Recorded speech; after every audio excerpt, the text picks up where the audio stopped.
Everybody, this is John Murphy at Murtech.com with your daily news update. Okay, here we are on April the 28th in the year of our Lord 2026, and we've got some great information for you tonight.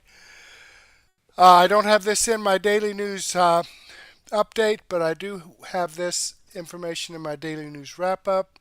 I guess Kash Patel has been released to Minnesota, Minneapolis, where all the fraud has taken place. I guess the FBI is going to actually round up some people.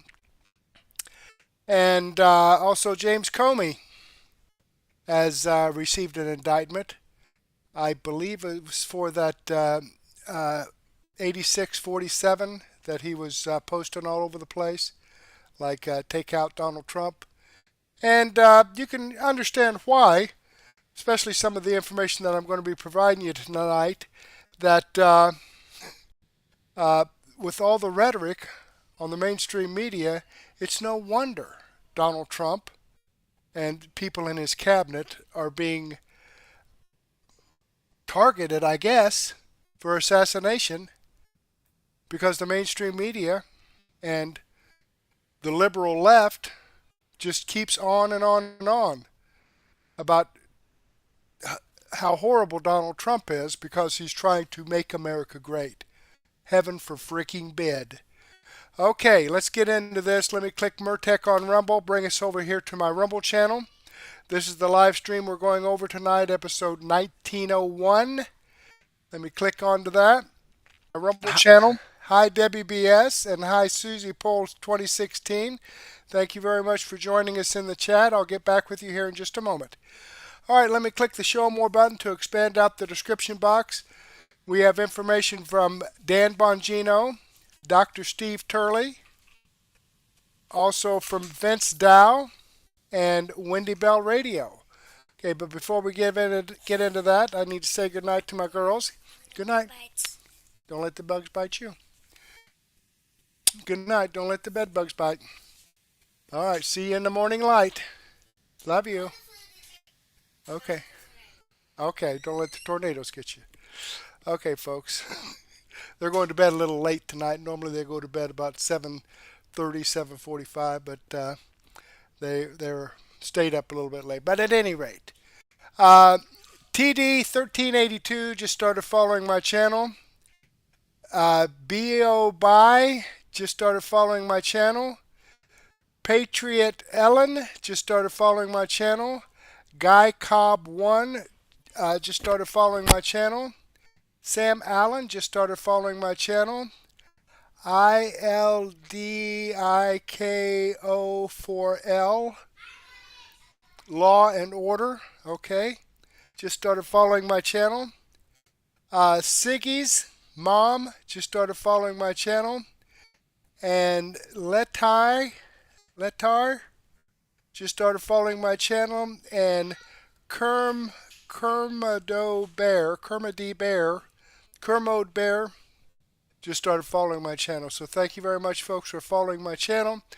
I greatly appreciate that. I hope you're tuned in, and I hope you enjoy the content. Okay, Debbie BS reposted my episode 1899.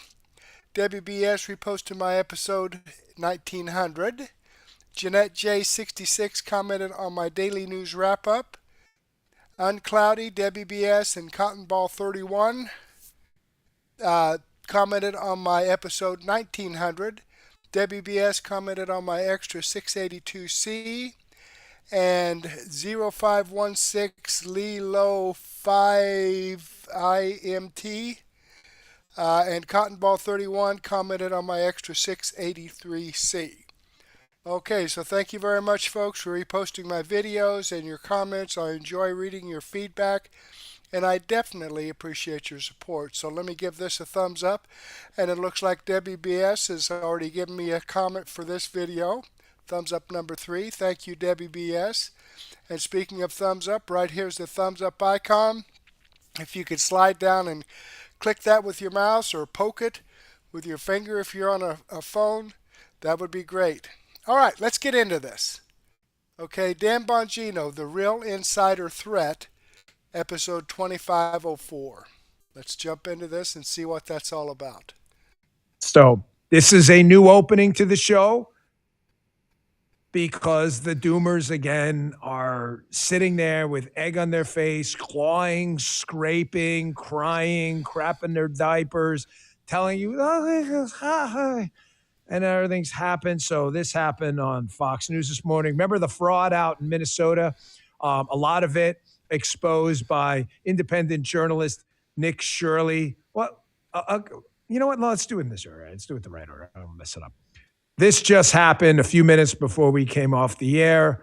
Looks like 22 separate locations were hit. Here's a Fox News report from just a few minutes ago. Check this out. DOJ confirms to Fox News that FBI and HSI agents are currently serving 22 court-approved search warrants in the Minneapolis area this morning in relation to federal fraud investigations. One of those locations is the infamous Quality Learning Center, which you see here.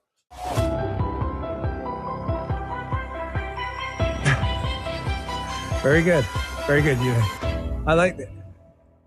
Now, of course, the doomers, even when you post that, were still upset. Were they not just, well, glad you guys got on that after all that work was done. Actually, we've been working on it the entire time I was there. No, you haven't. Oh, well, actually, we have it. You can actually look yourself.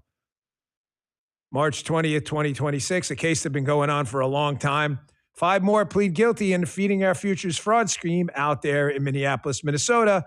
Prosecutors have now obtained 63 convictions. Scheme-wide. Do you think that happened overnight? Listen, folks, I get it. Don't ever over-explain yourself. The good folks out there who understand people are working really hard to clean up our government, they don't need to hear it 1,000 times. And the doomers don't give a shit either. The doomers are just going to find something else to doom and gloom about. So it doesn't matter. But, however, this is a politics and news show, and this is news. So although I'm vested in it because I was personally involved in a lot of this, I also feel the need to cover the freaking news. Of course, another one happened this morning. You were told nothing was happening on the whole COVID thing and the weaponization of government. Nothing was happening there either. You remember that one, Justin? You were told, correct? Nothing was happening there. Nothing was happening on left-wing groups. Nothing was happening on Antifa, despite multiple convictions, arrests, the SPLC, BLM, nothing's ever happening. So this just happened this morning on the COVID stuff. This one, matter of fact, Justin doesn't do a lot of commentary pre-show. Justin was like, wow, that's news. This happened this morning, New York Post. Anthony Fauci advisor indicted by DOJ. That's not possible. Nothing is happening, folks. Nothing is happening. Nothing.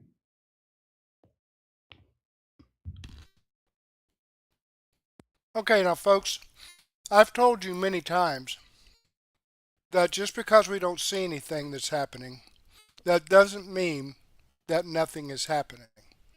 It takes a lot of time to do this correctly. Now, the Biden DOJ could throw shit together overnight and have something done. But if you actually want a conviction, you've got to go by the book, dot every I and cross every T, and it takes time to get that done. Now, was there some people dragging their feet? I don't doubt that.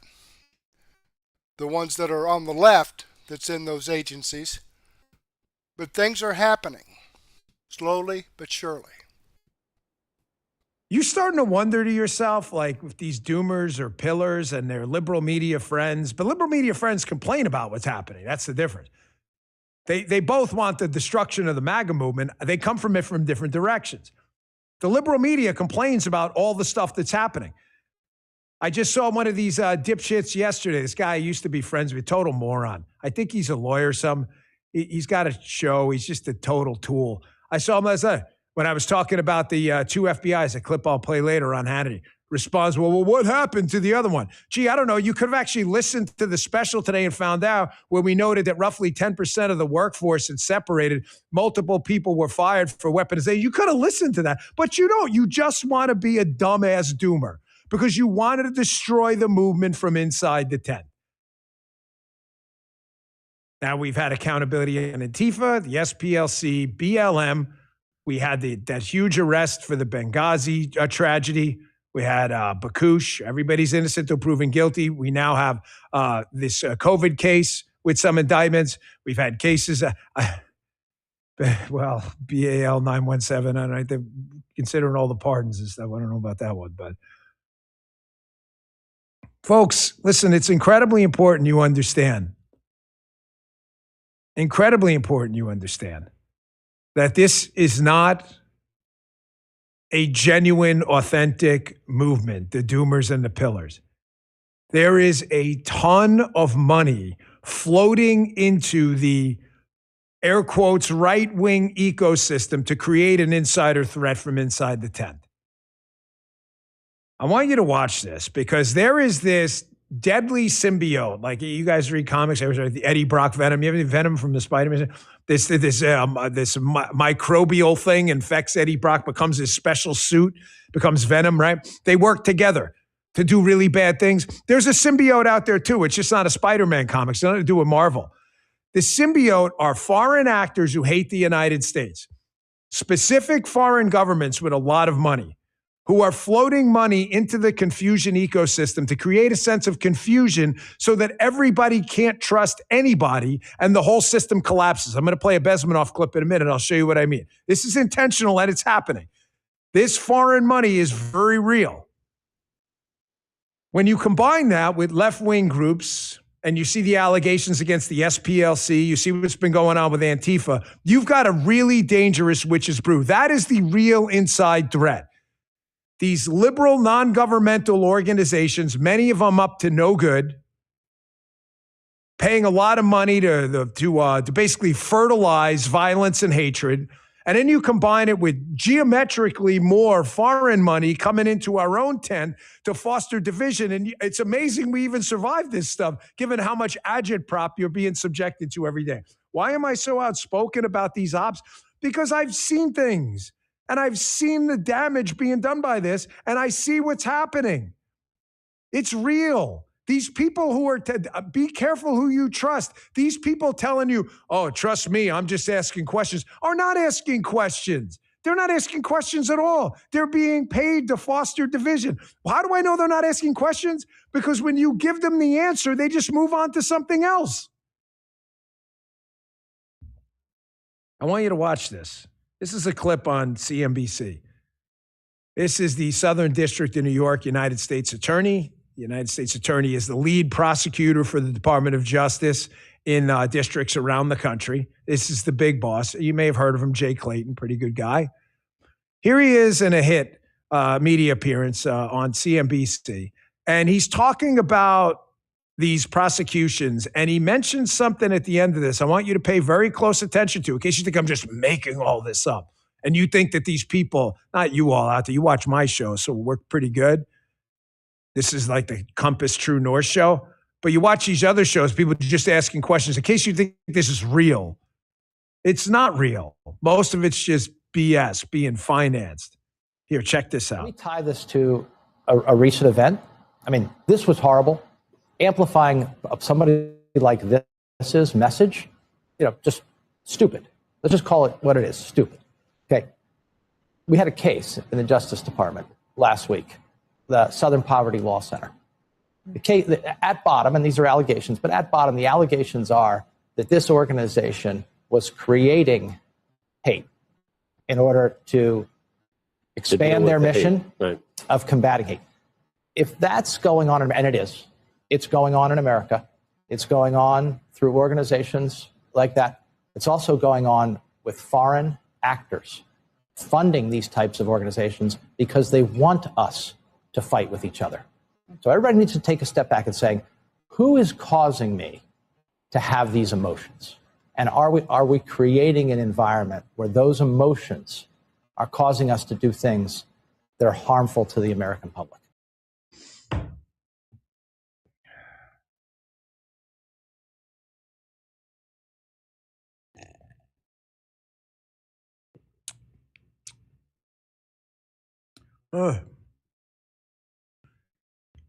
So, Justin, just to be clear, the doomers and the pillars and the bullshitters. Donald Trump, President Trump appointed me, Cash, Jay Clayton, and others. We're all just lying to you about this? It's weird how everybody's saying the same thing, and we're all just lying to you for some unknown reason. We definitely all went in the government because of the big money. I got very rich in the government, you know, that was huge. Checks were amazing. I hope you sense the dripping sarcasm there. What motive would I possibly have to come out and bullshit you that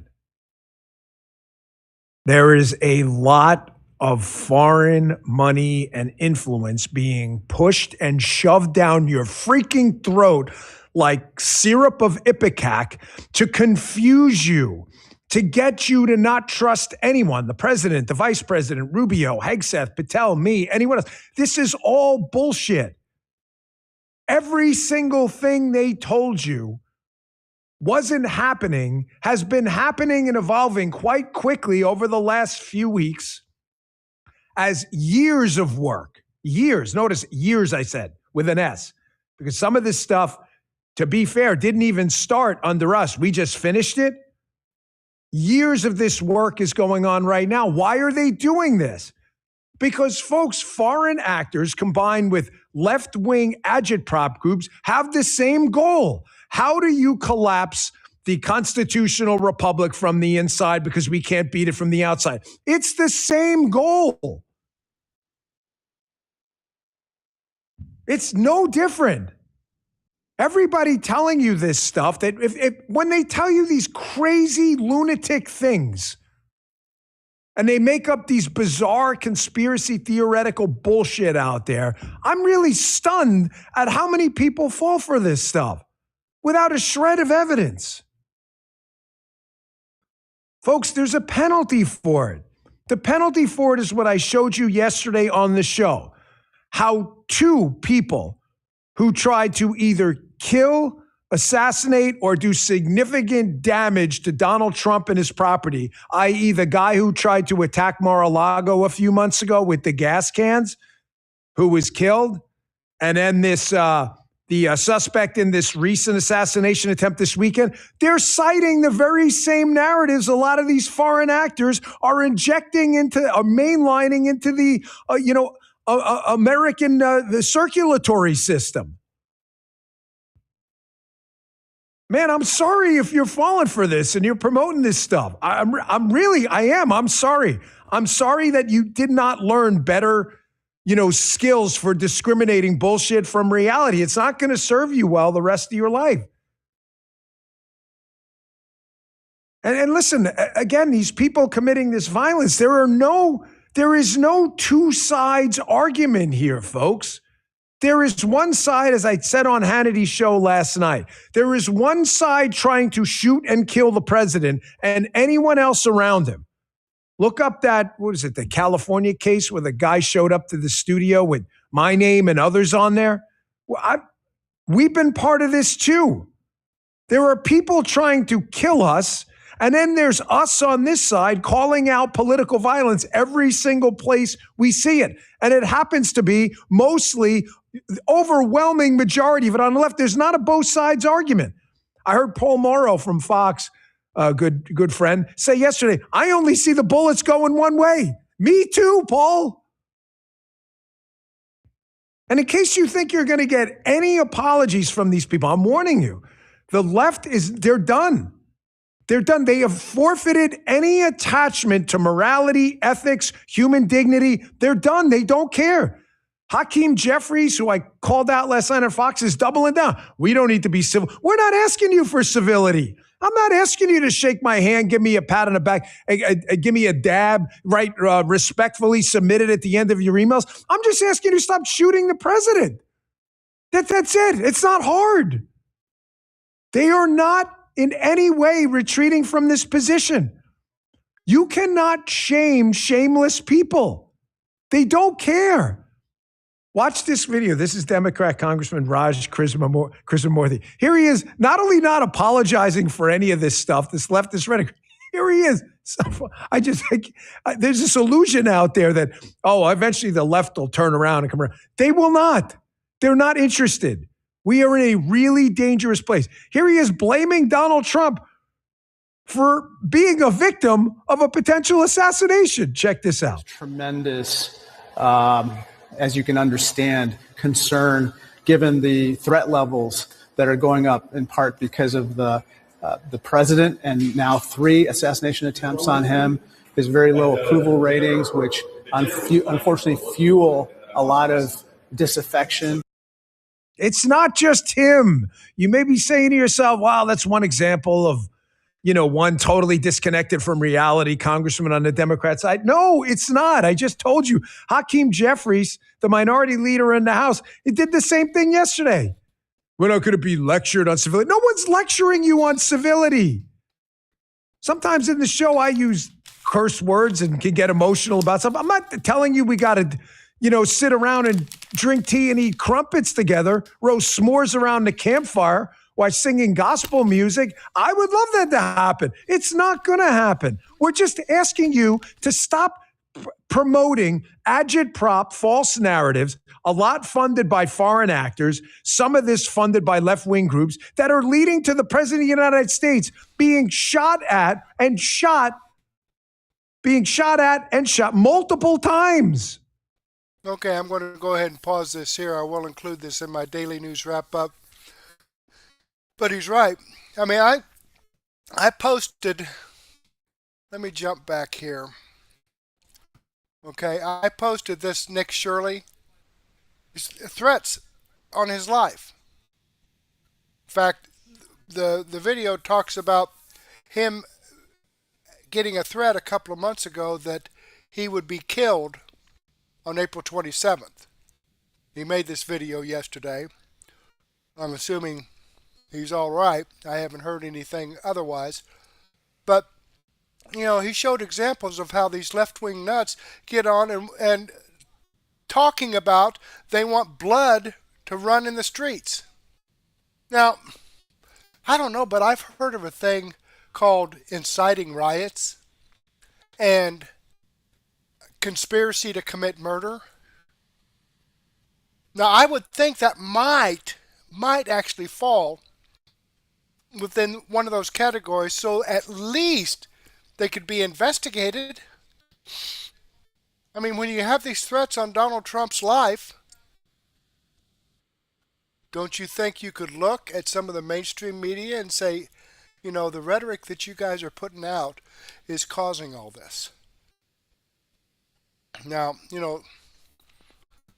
I'm a proponent of free speech, but not of inciting violence, okay?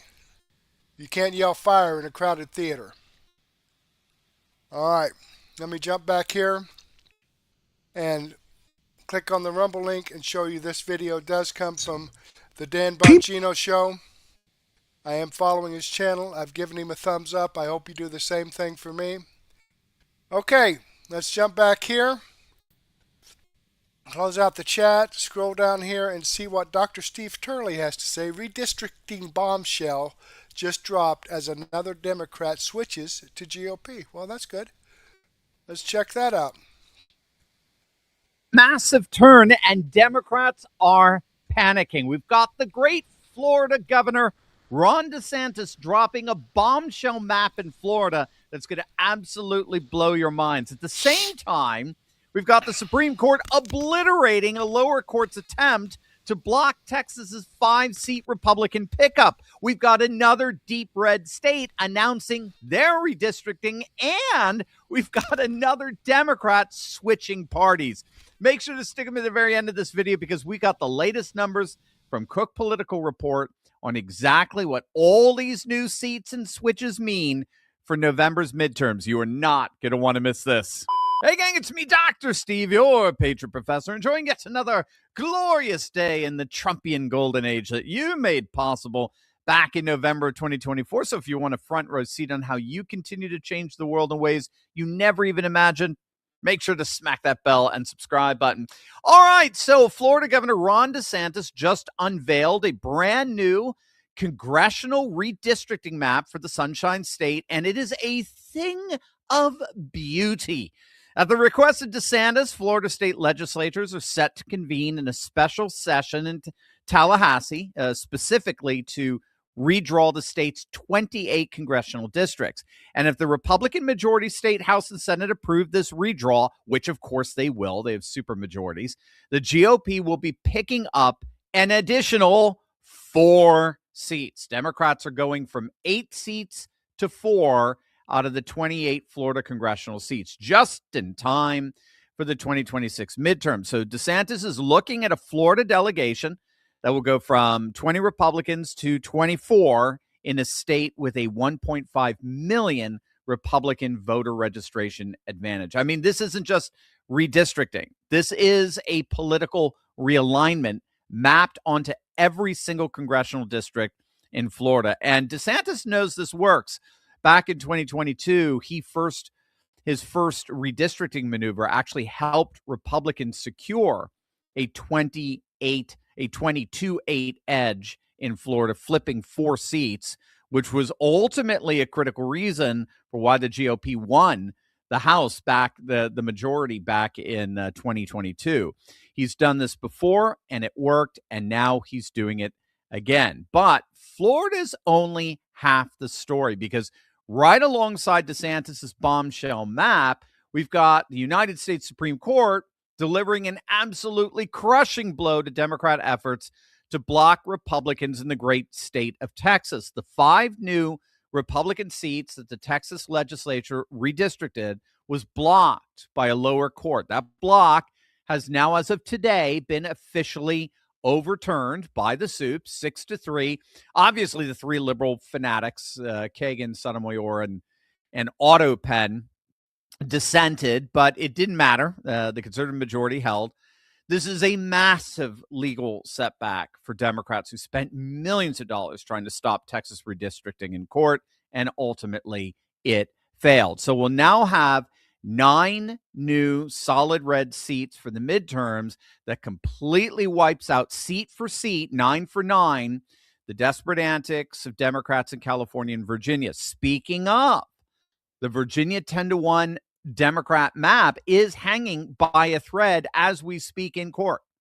The Virginia Supreme Court just heard arguments for and against the constitutionality and legality of the referendum, and we'll see how they rule. It doesn't look good based on the questions the justices were asking the lawyers. It doesn't look good for the Democrats. The justices reportedly sounded very skeptical of the constitutionality of that referendum. If you don't know, Virginia's state constitution requires that in order to amend Virginia's constitution, which this gerrymandering referendum most certainly does, the measure has to pass in 2 separate legislative sessions with an intervening election in between. So they would have had to have passed this referendum, or passed the measure to hold the referendum in a legislative session in, say, October. Then they would have had their statewide elections in November. And then there would have to be a second measure, a follow-up measure, to pass that referendum again in a legislative session, say, in December or January. Obviously, the Democrats didn't do that. There was no passing of this measure before Spanberger was elected to office back in November. They just blatantly rammed this through a single session, legislative session, and rushed to the ballot before any election could serve as a democratic check on the process. That alone should be enough to sink this illegal referendum. And already one judge has blocked the certification of the referendum on those grounds. So we'll see how this Virginia Supreme Court rules on it. But that would be, if the referendum gets knocked out, that would be a net gain of 4 seats for the GOP if the referendum gets struck down. But in tallying up the seats, we're just going to assume, for safety measures, we're just going to assume that Virginia will get those 4. And before we do that, take a look at this. Mississippi Governor Tate Reeves has just announced that he's calling a special legislative session to redistrict their state once the Supreme Court rules on striking down Section 2 of the VRA, which that's the Voting Rights Act, which forced red states to redraw guaranteed Democrat districts by deliberately excluding whites from the electorate. in those districts. And Mississippi would be the first of upwards of a dozen red states that will immediately redraw their maps once the VRA gets struck down. So that could be a pickup of at least 12 seats. Politico actually thinks it's going to be a GOP pickup of 19 seats if VRA gets struck down. Regardless, with Texas and Florida now giving us 9, erasing any advantage the Democrats gained from California and Virginia, what do all those extra seats add up to going into the midterms? That's exactly what we are about to find out.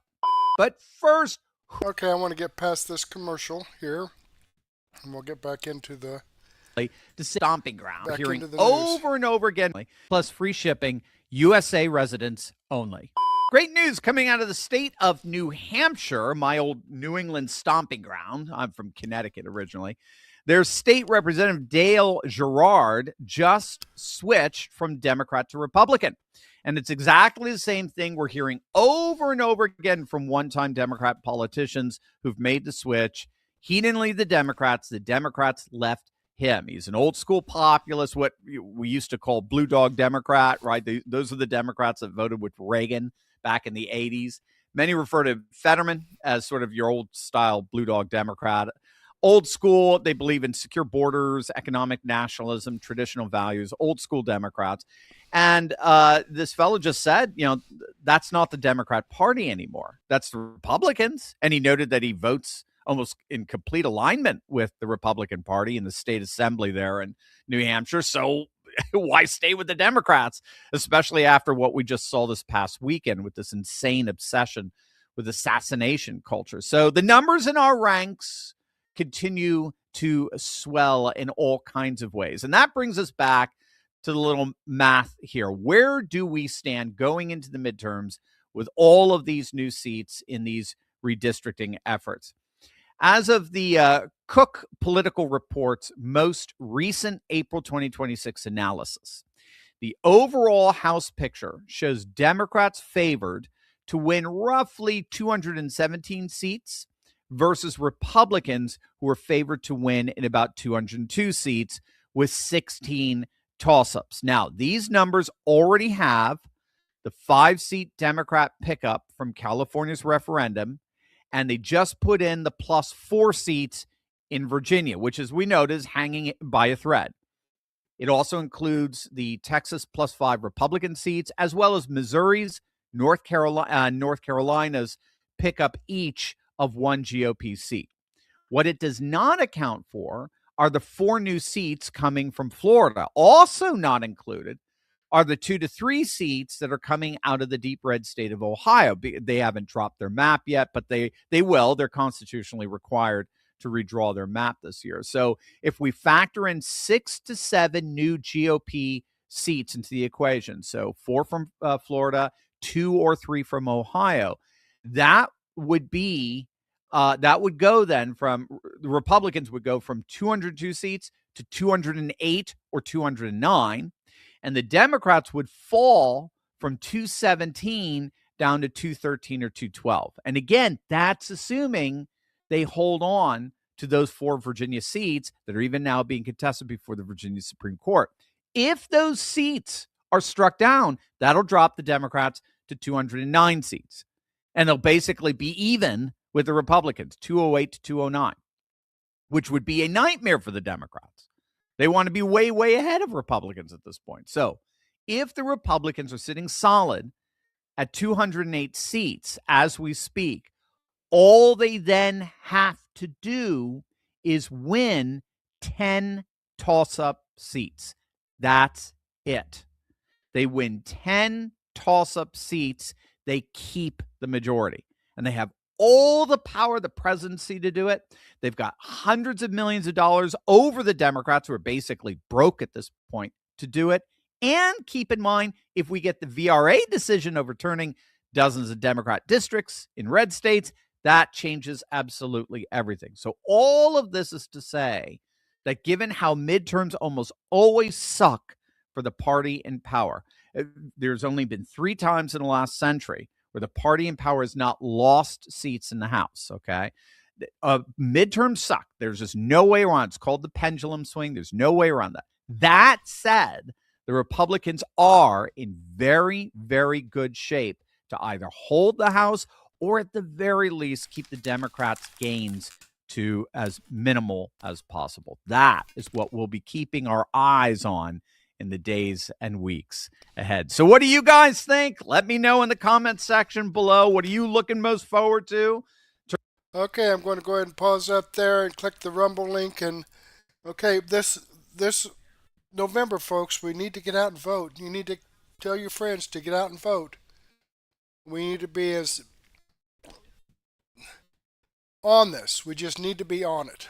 Okay, we can't let the Democrats steal it. We have to do like we did in 2024 and get out there and vote.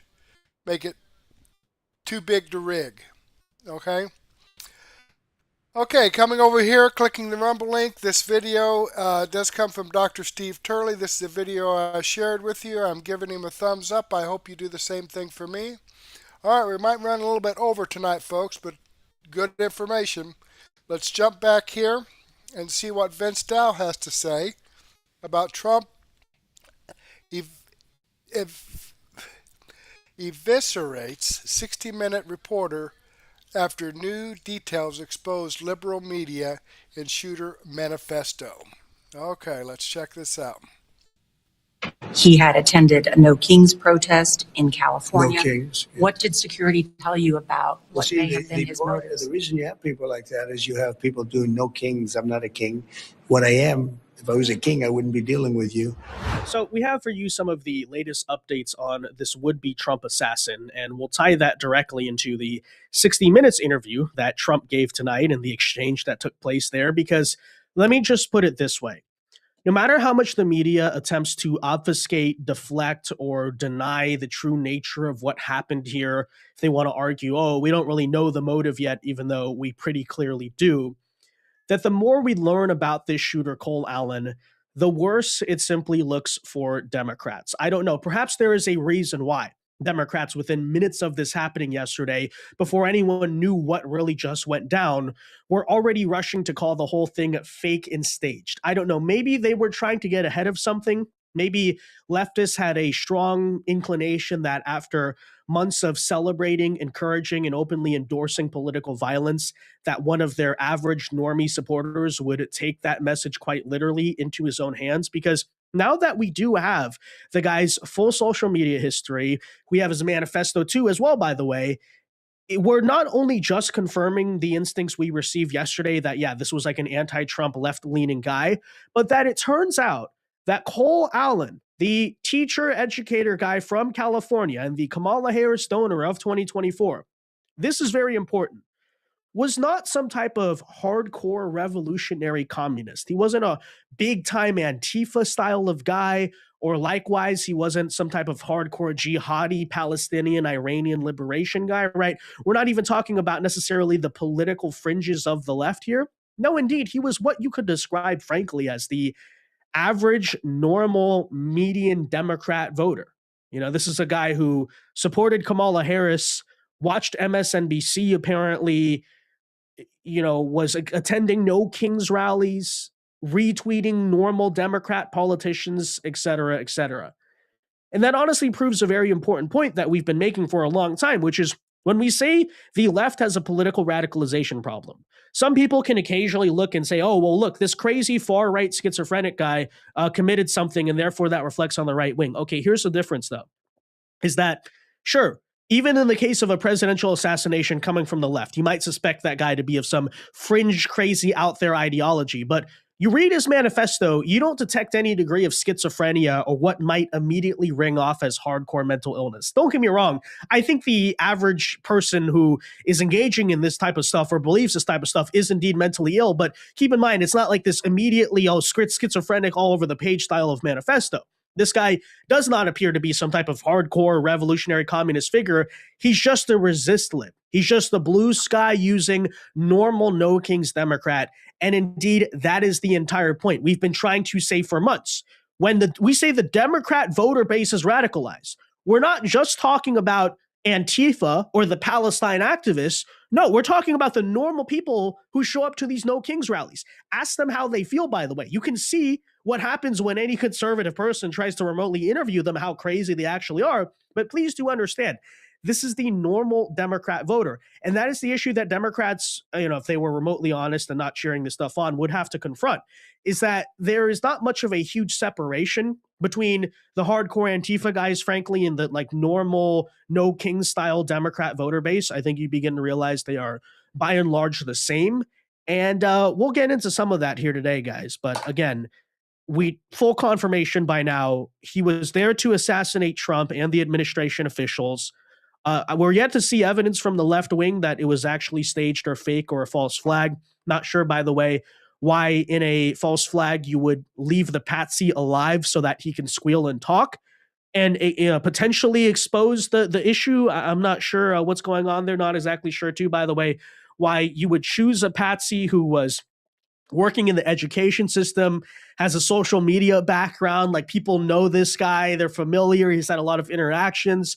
You think to pull out someone that no one's ever seen before? I don't know. It doesn't make sense. These people are not exactly the best and brightest. But again, I think the reason why they're in such a desperate attempt or a desperate mood to figure out why this is a conspiracy or deflect from it is because indeed they don't want people talking about the actual reality of this situation. So let's talk about it. First, though, do us a favor. If you enjoy our content, make sure you hit that like button down below. Subscribe to the channel if you are new. That is the best way to support our work, and it also ensures that you can stay up to date with all of the latest news and coverage. And let's start with the social media history. So you can see here from Cole Allen, again, sharing very normal mainline type of Democrat stuff. You have on one hand, Jen Rubin retweeting a post here where Jen Rubin compares Trump to Hitler, right? Like typical MSNBC slop. We're not dealing with any political radicals here, He further shares posts from AOC. You could say, AOC is kind of far left. Okay, but still within the Democrat Party. Frankly, mainstream in the Democrat Party these days, but that's where it doesn't stop. J.B. Pritzker, Elizabeth Warren, Senator Whitehouse, criticizing Trump and calling him a liar, right? So you can see, this is his past type of behavior. Let's not forget, he donated and supported Kamala Harris. He further went on to say, like many blue sky resist libs did before, that Trump had staged the Butler assassination attempt. He repeated that blue sky conspiracy that Starlink stole the 2024 election. So, this is a prime example, frankly, of how liberal election denial by the Democrat Party can lead to violence. I don't know, I'm just saying. But let's not forget, again, that is the type of nonsense that didn't come from some dark web of revolutionary communists in Portland. It was started on Blue Sky, right? And I'm just going to keep on going to that point. This guy was not what you might call fringe. He was not out there. He literally, you look at his history, you look at the things he said, he's just your normal Democrat voter. He doesn't sound that much distinguishable. And this is the point that really needs to be raised here. Further, he was reposting the Lincoln Project. Notoriously far-left organization there too, right? No, just an average Democrat NGO, right? It's closely associated with establishment Democrat politicians. Was fear-mongering about COVID vaccines and stuff like that. And it goes on and on. Here you have him reacting to the Jay Ann Selzer poll. Anyone remember that back in 2024? Predicting that Kamala would win all the swing states. As Reddit Lies here points out, what's so critical about Cole is that he was normal. At least normal in the sense of how he's the average Democrat, right? He doesn't appear to be someone who's particularly mentally ill. These crazy schizophrenic ravings. You don't see that type of stuff.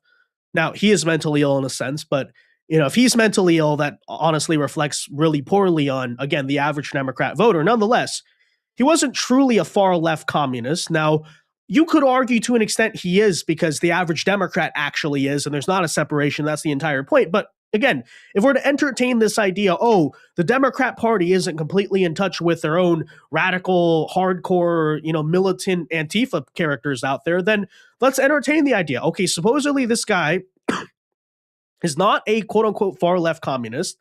He's literally just a normal Democrat.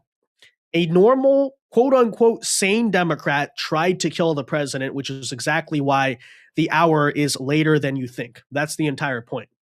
And of course, as a result, You had Barack Obama this evening already, well, having understood what went down. The manifesto is published.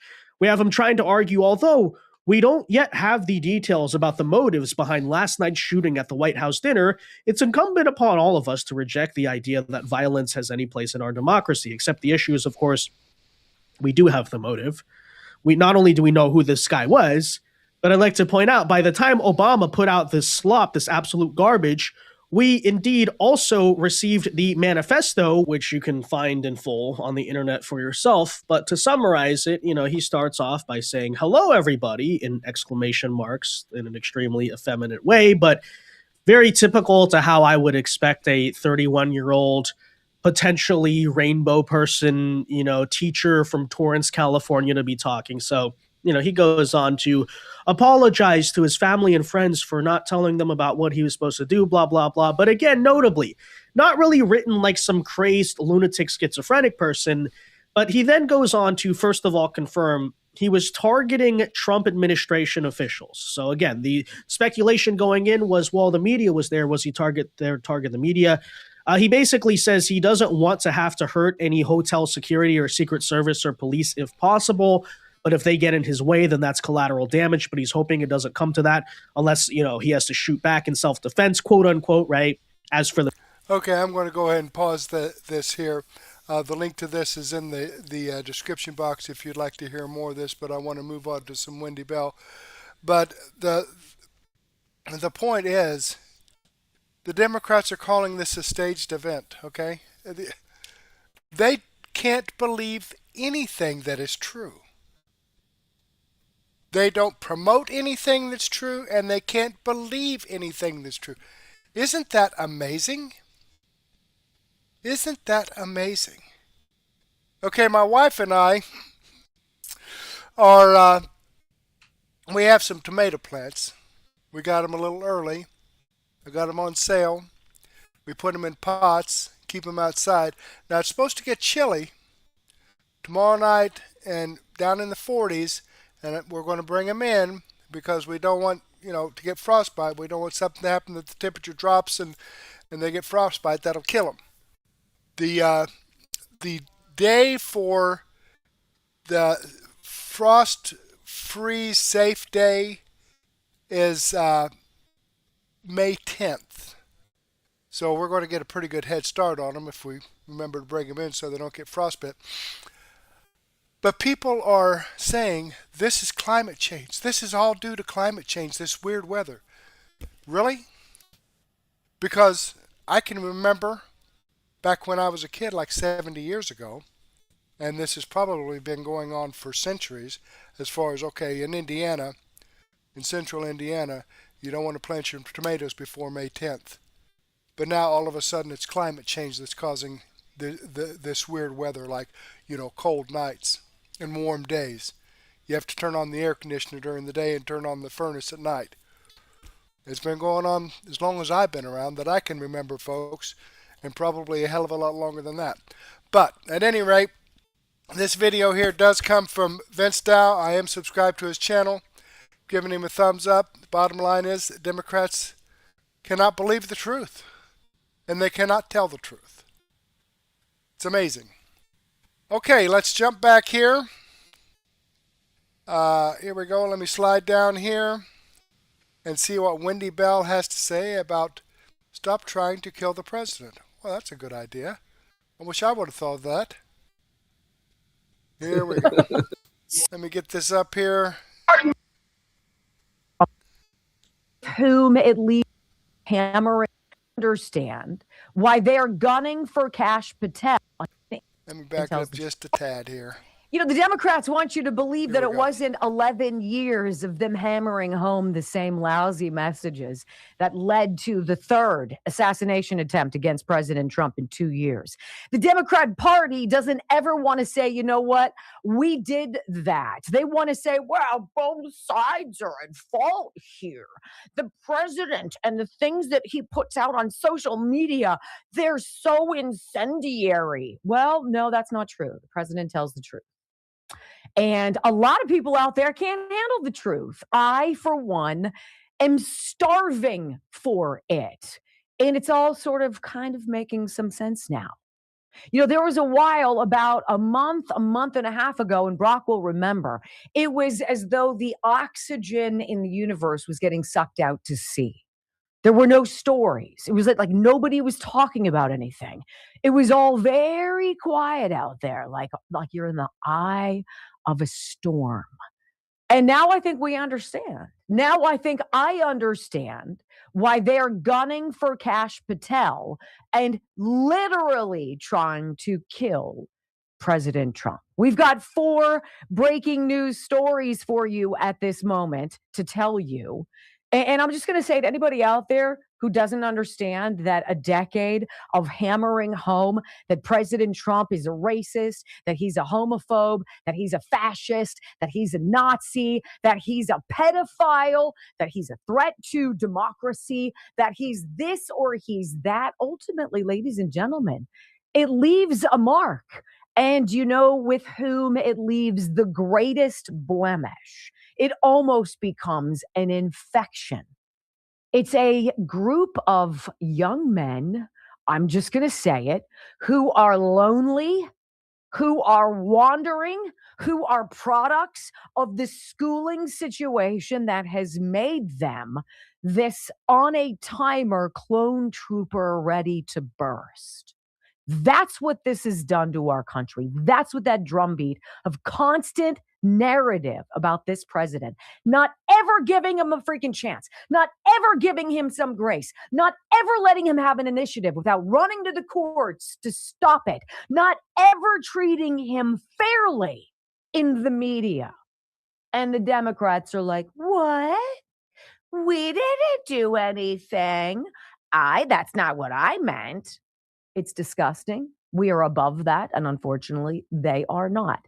This, however, just in, the FBI has moments ago raided 22 various daycare facilities, loosely in air quotes, if you know what I mean, that Nick Shirley, our intrepid friend with an iPhone and a little fuzzy mic thing, was able to uncover and expose, thusly getting himself a target on his back.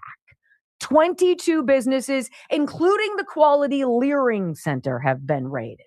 Meantime, over, with Agriculture Secretary Brooke Rollins, they've done a dive into just one red state SNAP beneficiaries. One state, 14,000 food stamp recipients. You want to know that they were driving luxury vehicles, 14,000 of them, 3 Bentleys, 3 Ferraris, 11 Lamborghinis, 59 Maseratis, 141 Porsches, 244 Alfa Romeos, 306 Land Rovers, 2,098 Teslas. And this is one state. Yeah, we're getting the goods back. 4.3 million Americans have been moved off of SNAP since President Trump took office again, because it's a freaking grift. Meantime, how about this? A leaked phone call from January 4th, 2025. This is 3 days before the devastating Pacific Palisades fire. A call between Los Angeles Mayor Karen Bass and a gentleman named John Al. He's a property manager and a whistleblower in that region, in the Palisades, in Westlake and MacArthur Park. He contacted Karen Bass 3 days before the fires to warn her about extreme fire risks due to weather conditions like high winds and dry brush. I want you to listen in as Karen Bass, the mayor, tells him to read between the lines, to hold tight, and that you will understand soon, almost as though she knew something was coming, like maybe a planned fire, and she was getting on a jet plane out of there. Listen. The situation is very dangerous, and I would never I will take the criticism before I do a publicity stunt. And frankly, a press conference at this point in time would just be publicity. I think the neighbors, the property owners, and the residents. I mean, 41,000 people live within a square mile here. Yeah. 2 families share 1-bedroom apartment. But they want to hear that something is going to be done. They want to know it's And recognized. when, But they and want to know when. it's recognized. Exactly. But if I have a choice between that and compromising something, I just have to go along with it. It's not my area of expertise. I want to make sure that you are safe. And hopefully you can read in between the lines. But I would just appreciate and it's hard for me to tell you this, but hold tight. You will understand soon. Okay. Okay? Okay. And when I am able to talk, I will be happy to go into great detail. Okay. And you've got me on the street, and you're welcome to call me at any time. I'll call you right back. No problem. And just in terms of my trip, just so you know, I'm missing 2 work days. That's it. And if President Biden extends me an invitation, I took it. I've been offered a trip by President Biden to get out of town, to go to Ghana. I know you're telling me about high winds that are particularly dangerous in this part of the community, but just wait. You'll understand. You'll get why I have to go. I'm sorry? What the hell is that, Karen? And yet one more story to break before we get into the commercials of the first hour. This just in, perhaps the biggest story yet. Anthony Fauci, advisor, indicted by the DOJ on charges of concealing COVID records. Ladies and gentlemen, this might be the beginning of Tony Fauci's and Fox News with the breaking news. Former top advisor to Dr. Anthony Fauci now facing criminal charges. This over an alleged cover-up involving research into the origins of COVID. Rich Edson on this story. Intriguing, Rich. What you find out there in Washington? Yeah, it is, Bill. The Justice Department has charged David Morins, a doctor, with conspiracy, claiming he concealed federal records to counter evidence that COVID-19 may have leaked from a lab in China, all to help restore a controversial coronavirus grant. Morins, a former aide to Dr. Anthony Fauci, testified before the House's COVID Select Subcommittee nearly 2 years ago about emails he'd sent in February 2021, claiming that he'd learned to make emails disappear after he received Freedom of Information Act requests. Ever delete or attempt to delete a federal record? No, but let me explain why. When I came there in 1998, we were instructed to delete emails or to move them into PST files frequently because they jammed the computer. The Justice Department says Morins used his personal Gmail account to exchange non-public information. The indictment also claims an unnamed co-conspirator gave Morins wine for his, quote, behind-the-scenes shenanigans, then suggested he could push scientific commentary in a prominent medical journal advocating that COVID-19 had natural origins. That's a competing claim with the lab leak theory. The indictment says the co-conspirator could also provide meals at top restaurants in Paris, New York, and Washington, D.C. In April 2020, the NIH terminated that back coronavirus grant awarded to EcoHealth Alliance, who then contracted the Wuhan Institute of Virology to conduct that research in China. From the start of the pandemic, its president, Peter Daszak, worked to discredit any theory that COVID-19 had leaked from that lab. Now, if you've been paying attention to me since 2020 when we started doing this show, you knew all of that. You've been waiting for 5 years the same way I have. I'm going to diagnose what that gentleman on the news just told you. Because if I read between the lines, as Karen Bass says, a lot of heads are about to roll, ladies and gentlemen, next on the Wendy Bell Radio Network. All righty then. I'm going to go ahead and wrap this up. Let me click on the Rumble link here. I can't wait to get to the daily news wrap-up so we can hear more of this. Let me click on the Rumble link and show you that this video does come from Wendy Bell Radio. I am following her channel. Boom, I just gave her a thumbs up. I hope you do the same thing for me. Let me jump back here, folks, and remind you of, hi, Foxy Grandma, late but here. Better late than never. Okay, let me copy this into a comment. I forgot to do this last night. Doggone it. Okay, but I'm not going to forget to do it tonight, because when this live stream is over, those comments or those chats just kind of go away into cyberspace or whatever. So there, now it's permanent. Okay, let me remind you that these videos do come directly from the producers that created them.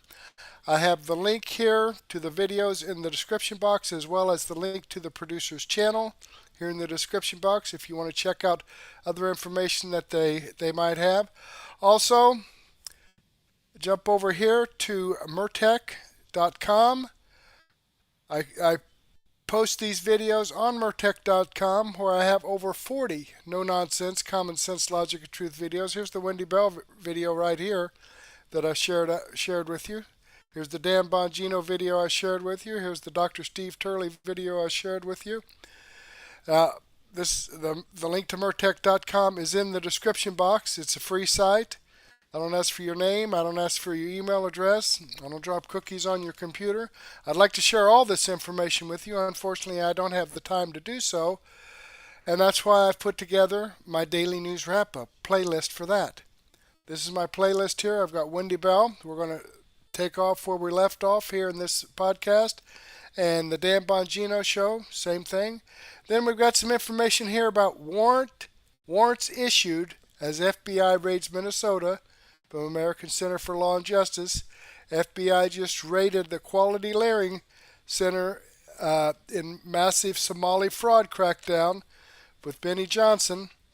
Also, information from X22 report, We the People News, Black Conservative Perspective, Democrat humiliated after EPA administration rejects climate change gotcha question.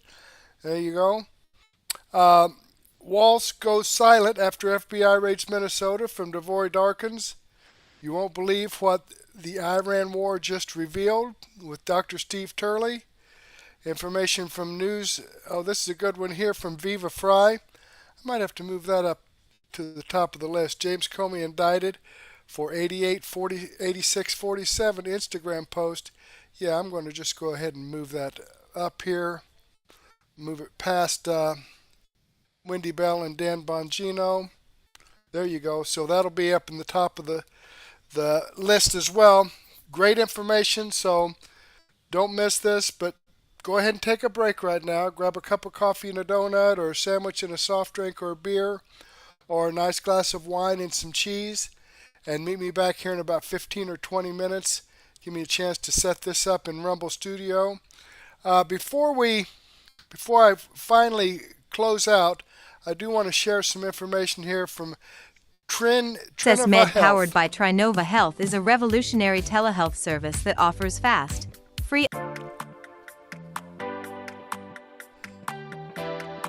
Access Med powered by Trinova Health is a revolutionary telehealth service that offers fast, free online evaluations and free home delivery of customized compounded medications, offering custom weight loss support, ivermectin therapy, hair restoration, cosmetic rejuvenation, custom ED treatments, and more.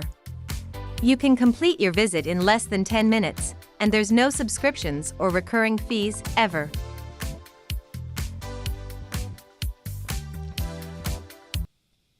All right, there you have it.